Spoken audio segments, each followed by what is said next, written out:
Hello everyone, Chris Lashava with Remax, and wanted to tell a story about a recent closing I had. A lot of the news about the real estate market right now is a lot about doom and gloom and high prices and sellers having to wait a long time to get their home sold, and so just thought I'd share this story. I connected with a client who was looking for a 3-bed, 2-bath home, actually with her mother, and in the Lake Wales area. And when we first met, she shared that she had had a previous experience with real estate that was not so good. I don't know, what agent she worked with, or even if she worked with an agent for sure. But she had bought a piece of land with a home on it in Lake Wales, a little over an acre. And it had a home on it. And she bought the home. And as soon as she bought it, she learned from the county that the home was built without a permit and had to be taken down. And she inherited $7,000 to $8,000 versus for basically permit violations from the county, and just a really horrible experience. Neighbors didn't like her, even though she never really actually got a chance to live there. Just an all-around bad situation for her, and so I really wanted to try to make sure that this experience for her was a much better one.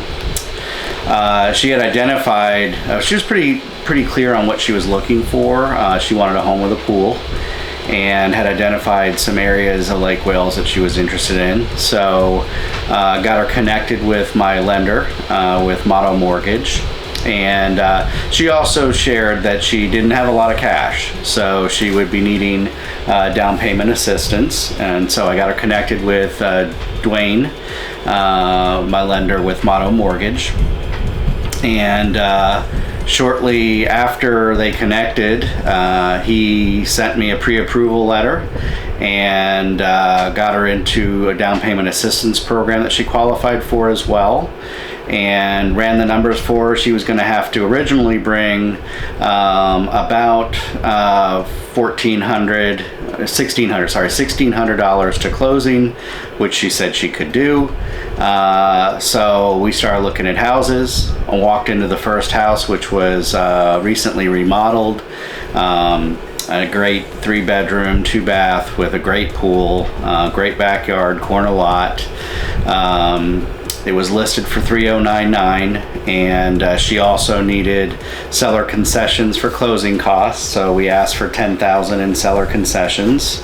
We were excited. I wrote a very good explanation to the seller for kind of who she was, what she was looking for, how much she loved the home, that she was a solid buyer, although did need cash to close, but that otherwise was a very, very strong buyer.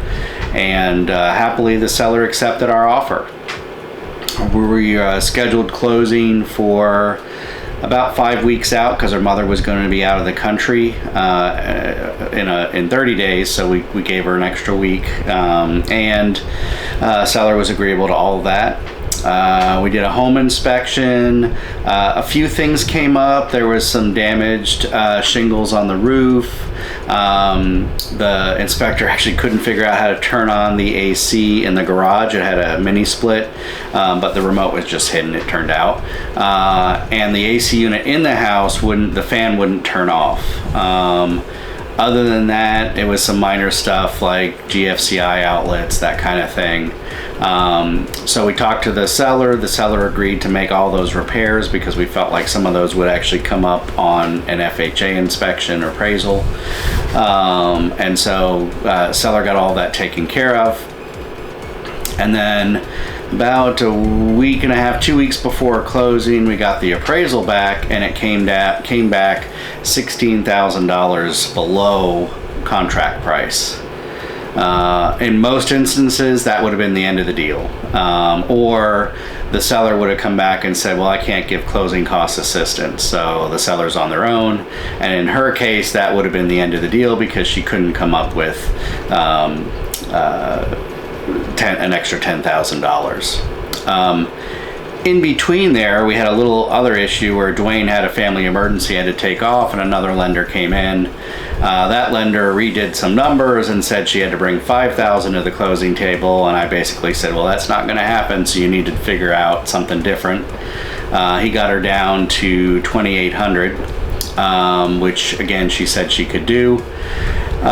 So we're moving forward until we get this appraisal, and then this appraisal comes in, and now I'm trying to keep the deal together. I'm trying to, understand that the seller's in a difficult position because they're making 16 less than they thought, and trying to keep the $10,000 in closing cost assistance on the table.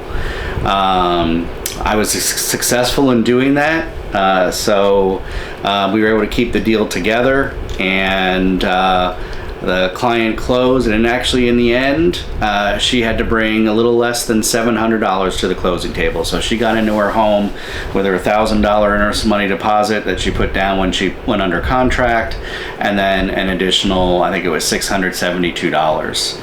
And she and her mom have moved into the home, and are really happy. They love the home, they love the pool. They're in a much better situation than they were in. Currently trying to sell that property for her, that vacant land, because she had to have the house taken down. Once they get settled, I'll probably be helping her sell the condo that her and her mother were living in. But I just wanted to share this story because this was a buyer that had some pretty bad real estate experience previously, and is really happy with the experience she had, and just to say that you can still get into a home with not a whole lot of cash, and that can really just to give you all some hope out there that there are ways. If you're creative, if you work hard, there are ways that you can purchase a home. And if you're renting and you're tired of renting and you want to explore it, give me a call. Let's talk. Let's see if we can put a plan together to get you into a home sooner rather than later. And now Hometown Heroes is available. Wasn't available for my client, but if you're in the right occupation, Hometown Heroes may be an option where you can get your closing costs and or down payment taken care of. So there are creative ways to get into a home now, and it's important to explore those. So reach out to me. Let's talk. Let's get you into a home. If we can't get you in a home now, let's put a plan together to get you in one by next year. 863-280-2201. Look forward to hearing from you. Remember, you can't miss with Chris. Have a great day, everybody.